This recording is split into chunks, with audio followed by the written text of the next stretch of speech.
fan de Squid Game apparemment. L'équipe, j'espère que vous allez bien. Kaby Lamé, quelle vie. TikToker slash influenceur qui a fait un buzz monumental en l'espace de quelques mois. Des millions et des millions d'abonnés. C'est juste fou. Ah, j'aimerais bien être à sa place. Pas spécialement vis-à-vis de la popularité ou la moulax, mais parce que dans le foot, son nom est pas inconnu. On l'a vu avec Ibra, il en vient carrément à le rencontrer en vrai. Ou encore Vinicius lors du dernier match du Real qui lui a réservé une célébration.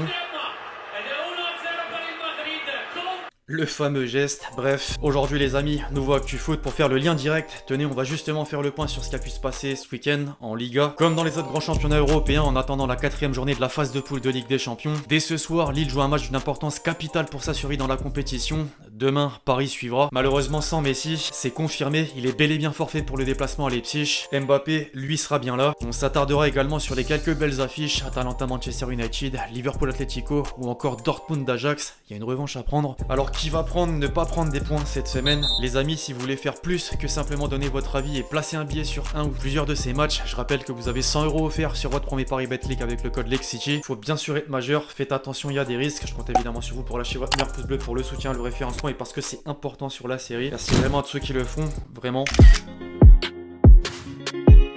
Pour introduire la suite de la vidéo et à titre informatif d'ailleurs, Nike vient de dévoiler un nouveau ballon que la Première Ligue va utiliser cet hiver. À première vue, ça peut surprendre. La marque s'en fait inspirer de l'univers des bandes dessinées et des super-héros avec 3 couleurs distinctes, le jaune, le rouge et le bleu qui viennent apporter un vent de fraîcheur. Voilà, dites-moi un peu ce que vous en pensez en commentaire. Moi, personnellement, j'aime beaucoup. En attendant de voir l'apparition de cette nouveauté, le championnat anglais a bien continué son petit bonhomme de chemin avec la 10e journée. Les grosses écuries, à l'image des deux Manchester, s'en sont pas tous sortis de la même manière. 2 salles, 2 ambiances. City s'est fait surprendre à domicile par le Crystal Palace de Vieira et un Français en a pris pour son grade, c'est Laporte. Le Manchester Evening News lui a attribué la pire note du 11 suite à son expulsion qui a réduit les siens à 10. United, de son côté, a su relever la tête sur la pelouse de Tottenham avec un 1, 2 et 3-0. Les vieux, entre guillemets, ont prouvé leur utilité à côté de la jeunesse. Le Matador a marqué, de même pour Ronaldo en tête d'affiche du Sun qui a ouvert le score et délivré sa passe D. Le Mirror juge que c'est lui, grâce à sa volée, qui sauve Solskjaer d'une éviction, pour l'instant en tout cas. En face, le lendemain de la défaite, l'entraîneur des Spurs, cette fois, a été pointé du doigt par la presse et des doutes concernant sa capacité à garder son poste se multipliaient. Quelques heures plus tard, la réalité a pris le dessus. Le club a balancé un communiqué pour annoncer le licenciement de Nuno Espirito Santo. Il aura pas fallu attendre bien longtemps. On peut en dire de même pour le nom du potentiel successeur, Antonio Conte. Des discussions ont vite été entamées et le pays de son ancien club l'a affirmé ce matin. Il est l'élu. C'est désormais acté. Tottenham a officialisé sa signature avec la durée du contrat qui prendra fin à l'été 2023. Il y a du travail à présent quand on compare par exemple le bilan de Kane au même stade de la saison dernière. Daniel Levy en tout cas croit pleinement en lui, visiblement. On l'a vu déjà sur la rapidité de la nomination, mais aussi sur les sommes avancées. Le salaire, d'après le Télégraphe, Conte va percevoir 23 millions d'euros annuels et pour les prochains mercato, le journal évoque une enveloppe de 176 millions. L'argent, c'est pas ce qui manque. Décidément, cette valse des entraîneurs qui avait commencé l'été dernier ne s'arrête pas et va continuer d'ailleurs. Newcastle n'a pas encore nommé son entraîneur, ça va pas tarder, un nouveau nom est placé comme une évidence. Vous l'avez bien capté, l'ancien coach du Paris Saint-Germain, Emery, a confirmé, forcément, rien n'est fait pour le moment. Une chose est sûre, par contre, sportivement, les Magpies en sont au même point. Chelsea n'a fait qu'une bouchée du 19e actuel au classement, 3-0 avec Chris James encore buteur. On notera au passage la très belle remontée d'Arsenal. Grâce à leur victoire contre Leicester, les Gunners enchaînent sur le 9e match consécutif sans défaite et se replacent surtout à 3 points de Manchester City. Un peu plus haut, Liverpool a buté sur la surprise Brighton de partout. Salah a pas marqué mais s'est positionné en passeur. En parlant de surprise, tenez, West Ham est allé chercher les 3 points sur le terrain d'Aston Villa et se place aux portes du podium, alors que Wolverhampton a battu Everton à la maison pour se rapprocher d'Arsenal et United. Mais bon, comme à chaque fois, à voir sur la durée, c'est ce qui importe. La meilleure équipe qu'on a joué contre. Quand un entraîneur du niveau de Peter Bosz dit ça sur mon club, ça fait plaisir, mais en soi, vous me confirmerez. Ce qui fait moins plaisir, en revanche, c'est le résultat. Le Racing s'est incliné au Groupama Stadium dans un match très disputé. Ils n'ont pas craqué, tiré le progrès le lendemain de la victoire de leur équipe. Plus on se rapprochait de la fin, plus ça sentait l'égalisation. Ça n'est pas arrivé, malgré un but de Kalimundo. La pépite est devenue la plus jeune à atteindre la barre des 10 buts en Ligue 1 depuis Mbappé en mars 2017. La précocité, ça devient un truc dans notre championnat et dans le football en général. Au passage, celui qui appartient encore au Paris Saint-Germain s'est confié dans les colonnes de l'équipe et son choix de se faire à nouveau prêter est venu lors du match face à Reims, lors de la première de Messi. Néanmoins, il n'est pas contre l'idée de revenir au PSG pour s'imposer. En comparaison, Kouassi a réussi lorsqu'il avait 17 ans. Pour lui, c'est donc pas impossible. Bref, pour revenir sur la 12e journée, ce résultat a eu son impact au classement. En s'imposant à Angers, Nice a confirmé sa montée en puissance et a pris la place de dauphin. Marseille suit juste derrière grâce à son but inscrit face à Clermont. Ah, les Olympiens se sont fait peur, le petit clin d'œil à Halloween, on apprécie. Concernant les autres affiches, Rennes n'a pas su faire mieux que prendre le point du nul à 3. Brest a fait rechuter Monaco et Strasbourg détient le score fleuve du week-end, 4-0. Palmarès de Lorient, on a fait un 1-2-3 soleil dans les tribunes, 0 van.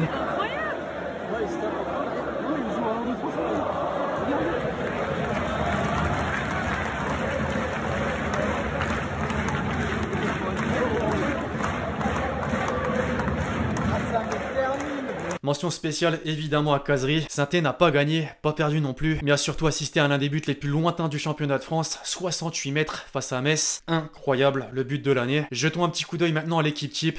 Paris-Brest, entre guillemets. 1, 2, 3, 4, 5 Parisiens et 2 Brestois cette semaine. Au classement, on a un peu tout dit. Par contre, les Strasbourgeois remontent à la 7ème place. Les Verts, toujours derniers en bas de tableau. Paris en tête avec 9 victoires consécutives au Parc. Puisqu'on parle de Paris, les amis, il y a un sujet qui est posé sur la table dernièrement. Sergio Ramos, depuis son arrivée, l'ancien capitaine du Real n'a toujours pas joué une seule minute. Et des interrogations sont posées par les quotidiens français, dont le Parisien par exemple qui se demande si le PSG s'est trompé. Au sein du club, il y aurait moins de confiance et l'option d'une résiliation de contrat n'est plus de l'ordre de la science-fiction. Je rappelle qu'il a déjà perçu 3 millions d'euros en 2-3 mois. Pour suivre une continuité parfaite, justement en Espagne, le Real n'a pas déçu en s'imposant sur la pelouse d'Elche. Un homme est encore au premier plan, Vinicius. Auteur d'un doublé, il fait la une des quotidiens pro Madrid. Marca en vient carrément à dire de quelle planète vient-il. Sa forme actuelle est juste phénoménale. 9 buts, 3 passes D en 15 matchs. Alors rien à voir, mais la pépite s'est confiée à la fin du match et mes Parisiens, désolé, mais un de plus qui s'ajoute à la propagande Mbappé au Real. Ah, il veut jouer avec lui. Est-ce que c'est possible? La réponse, on l'aura dans les prochains mois. En parallèle, le grand rival, le Barça n'a pas eu autant d'assurance contre Alaves. Les Catalans coincent encore et encore. On aurait pu rester là-dessus, c'est suffisamment dur, mais non. Malheureusement, les mauvaises nouvelles s'enchaînent. Agüero est sorti sur blessure, faisant la une de l'Esportiu, et le club, le surlendemain du match, a annoncé son indisponibilité pour une durée de 3 mois. 3 foutus mois. Il y a un seul point sur lequel tout le monde est positif, c'est l'arrivée de Xavi. Elle n'est pas encore actée. Cependant, d'après Sport, ça ne va pas tarder. La semaine prochaine, visiblement. Si on regarde le classement, les Rouges et Bleus pointent à une triste 9ème place. L'Atlético qui a gagné 4ème, Séville 3ème. Le Real Dauphin de la surprenante Sociedad, certes, avec un match de plus au compteur. En Allemagne, désormais, le Bayern devait en quelque sorte effacer la manita prise par Gladbach en coupe. C'est chose faite, les Bavarois se sont imposés 5-2 sur la pelouse de l'Union Berlin. Vous le voyez avec les notes, plus on se rapproche de 0, plus elles sont bonnes. Lewandowski a pris un 1, tout simplement puisqu'il a inscrit un doublé. Le tout en 23 minutes de jeu, quand même. Forcément, la tête de la Bundesliga est réservée. Dortmund garde quand même toutes ses chances derrière. Fribourg également d'ailleurs. Très étonnant, comme quoi même les plus petites équipes peuvent poser problème aux grandes équipes. Pour boucler le tour des grands championnats européens, direction l'Italie avec la Juve. Après la défaite à domicile contre Sassuolo, les Blancs et Noirs se sont fait surprendre cette fois à l'extérieur face au Hellas Vérone. La Gazzetta dello Sport parle carrément d'un désastre. Si on va dans les pages intérieures, un Français en prend pour son grade également. À l'image de Laporte, on l'a vu en Angleterre. C'est Rabiot, je vais lire le commentaire. Rabiot est un autre mystère de la foi d'Allegri qui insiste avec lui dans un rôle de milieu ailier et se retrouve à gauche avec un trou plus gros que celui dans la couche de zone. Et il y met aussi sa nonchalance. Ah, ça fait pas dans la demi-mesure, pas du tout même. Tout au sport a honte et affiche la colère d'Allegri. Le quotidien a relayé cette information selon laquelle une cellule de crise a été ouverte au sein du club. Président et entraîneur ont haussé le ton en interne et un chiffre est mis en évidence, 16, celui du grand nombre de points désormais qui sépare le premier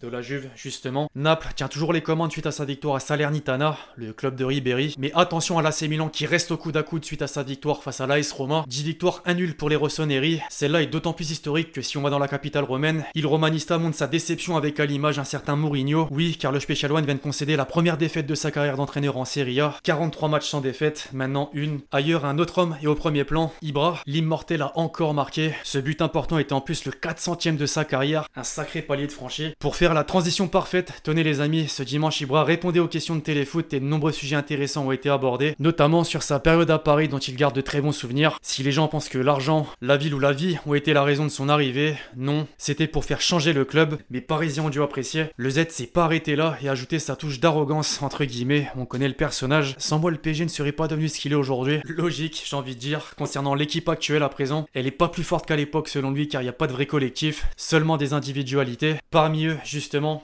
Mbappé. Le français a un grand nom de plus dans ses supporters même si ce qu'il fait n'est pas assez. Une marge de progression est possible s'il se fait mal. Avec un conseil supplémentaire, je cite, tu dois être entouré de gens qui t'élèvent, pas besoin d'être entouré de ceux qui te disent que tu es le meilleur. Entoure-toi de ceux qui te diront que tu n'es pas assez bon et que tu dois devenir meilleur et tu deviendras meilleur. La mentalité.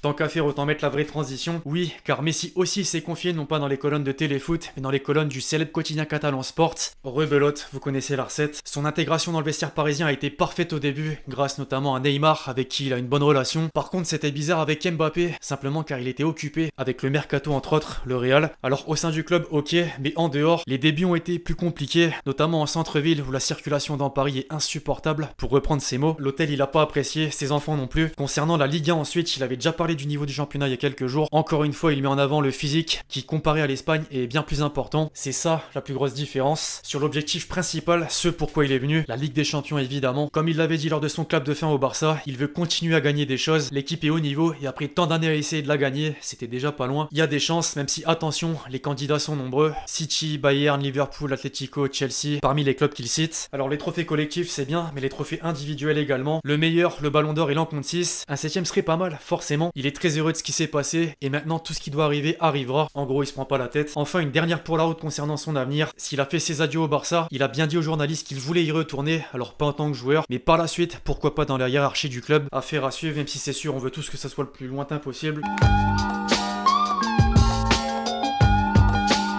On arrive déjà, les amis, à la question que vous m'avez posée dans les commentaires du dernier Actu Foot. À ton avis, quand est-ce que Ramos arrivera à son meilleur niveau au PSG? Faudrait déjà qu'il joue. Plus sérieusement, non, je pense pas. Je pense que ses heures les plus belles, c'était au Real quand il était capitaine, quand il a remporté de nombreuses Ligues des Champions.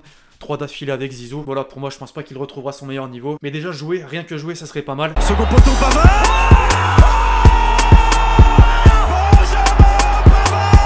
Avant de clôturer la vidéo, comme toujours, on termine en beauté.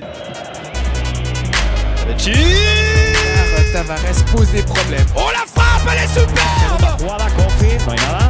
Una! De Changama, la frappe De loin! Tor Pereira, la reprise! Simeone. On est bien! A bicycle from Australia! Bref, voilà l'équipe, c'est tout pour l'actu foot du jour. J'espère que vous l'avez kiffé. Je compte sur vous, c'est le cas, pour lâcher votre meilleur pouce bleu. Pensez à lâcher votre question et votre commentaire pour le prochain épisode. Puis d'ici là, on se retrouve très vite sur la chaîne pour de nouvelles vidéos. C'était Alexis. Ciao, ciao.